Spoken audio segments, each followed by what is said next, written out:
L'Agence japonaise des coopérations internationales, JICA, a célébré le 10e anniversaire de la bourse Abe Initiative. Lancée en juin 2013 par l'ancien Premier ministre Shinzo Abe, cette bourse a accueilli plus de 2000 jeunes africains de 54 pays du continent. La célébration du succès de cette initiative japonaise pour la maîtrise et la formation pratique en faveur de l'éducation des entreprises africaines pour la jeunesse a eu lieu ce mardi 28 mars à Kinshasa.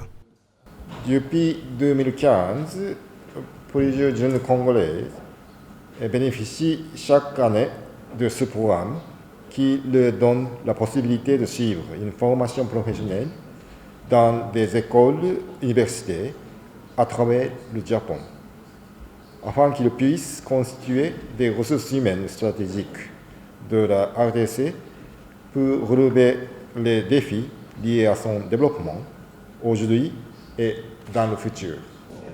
Abe Initiative a permis aux jeunes Congolais de saisir l'opportunité de suivre une formation pratique dans des entreprises japonaises afin d'apprendre non seulement les technologies de pointe et acquérir des compétences avancées.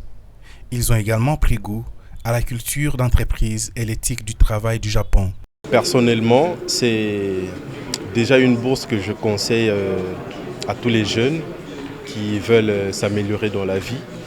Déjà sur le plan scientifique et puis professionnel, parce que la bourse c'est complètement en anglais, mais ça offre beaucoup d'opportunités, le réseautage avec d'autres étudiants africains, et aussi c'est avec le diplôme de master, quand vous rentrez ici au pays, je prendrai mon expérience.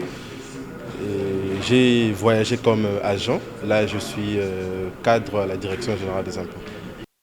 La bourse Abe Initiative offre des opportunités aux jeunes Africains et Congolais en particulier de suivre des cursus universitaires de master dans les universités japonaises et d'effectuer également des stages dans ces entreprises. Une fois formés, ces jeunes sont sollicités notamment dans les secteurs privés.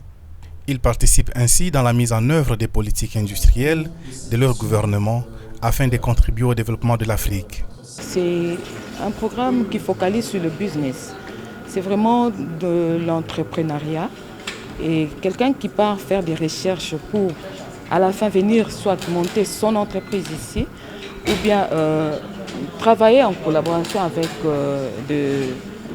les Japonais ici en RDC, c'est déjà un gain pour le pays et pour la personne elle-même aussi. Bon, pour les autres bourses, là aussi c'est dans des différents domaines. Et il y a le domaine de la santé, par exemple. Généralement, comme on a construit à l'INRB, par exemple, ces laboratoires-là, il faudra des compétences qui seront bien travaillées dans des conditions qu'offrent les laboratoires de l'INRB. Et là aussi, il y a des bourses dans ce sens-là. Notons que cette matinée d'échange a connu la participation des anciens bénéficiaires de cette bourse, ainsi que ceux en formation au Japon.